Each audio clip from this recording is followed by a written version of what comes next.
नमस्कार मैत्रिणींनो, मी विद्यास food and ब्युटीमध्ये तुमचं सगळ्यांचं मनापासून स्वागत करत आहे. चला आपण आज करूया एक नवीन पदार्थ, म्हणजे सगळ्यांचे आवडते हलवा मच्छी फ्राय.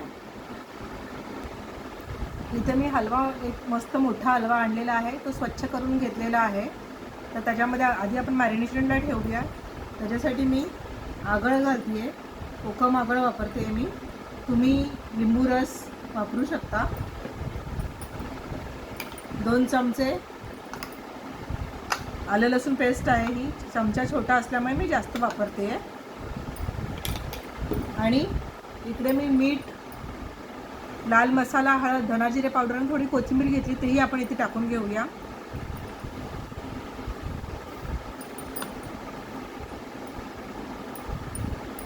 कोकम आगळामध्ये पण थोडंसं मिठाचं प्रमाण असतं, म्हणून त्याच्यामुळे मीठ थोडंसं आधी कमीच टाकूया, मग साखर आपण वाढवू शकतो.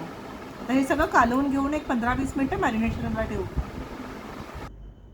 अशा प्रकारे सर्व पीस आपण छान कोट करून घेऊया मसाल्यामध्ये आणि आता हे मॅरिनेशनला ठेवून देऊया. सुरमईच्या हलव्याच्या कोटिंगसाठी इथे मी अर्धी वाटी रवा आणि अर्धी वाटी तांदळाचं पीठ घेतलंय आणि अर्धा चमचा लाल मसाला आणि अर्धा चमचा मीठ घेतलेलं आहे. आणि हे सगळं आपण मिक्स करून घेऊया आणि याच्यामध्ये पीस घोळवून ते फ्राय करून घेऊया.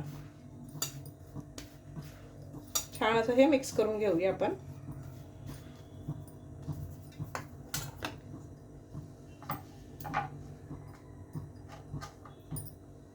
इकडे मी पॅनमध्ये तेल गरम करत ठेवलेलं आहे.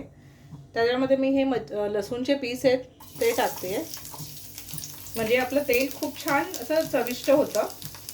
आणि एक एक पीस असं छान ह्या तांदळाच्या आणि रव्याच्या ह्याच्यामध्ये घोळवून दाबून घ्यायचं चारी बाजूनी असं व्यवस्थित.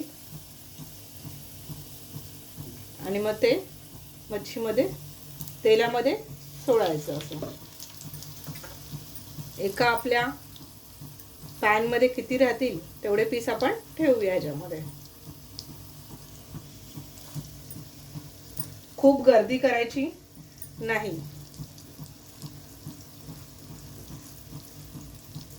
इथे 3च पीस राहत आहेत, मी 3च पीस ठेवते. आणि छान थोडा तर गॅस मी वाढवलाय, आपण फ्राय करून घेऊया. 2 मिनिटानंतर आपण टर्न करूया. याच्यावर मी झाकण ठेवलेलं आहे, कारण मच्छी थोडी शिजली पाहिजे म्हणून.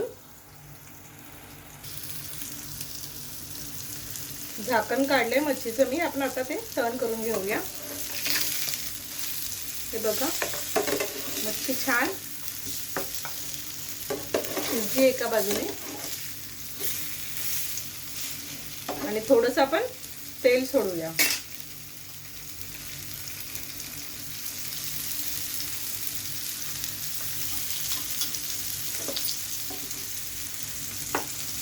आता पण आपण एका मिनिटासाठी झाकून ठेवूया.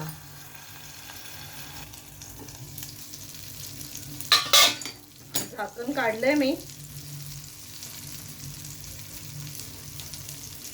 आणि पुन्हा आपण टर्न करून घेऊया.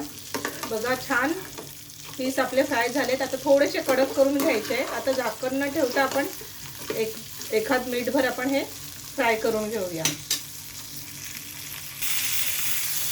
आपले हलवा फ्राय झालेले आहे, तुम्हाला मी सर्व करून दाखवते. मस्त कुरकुरीत हलवा फ्राय तयार आहे. नक्की करून बघा, आवडेल तुम्हाला. आवडल्यास लाईक करा, शेअर करा, सबस्क्राईब करा. चला तर मग या खायला. बाय.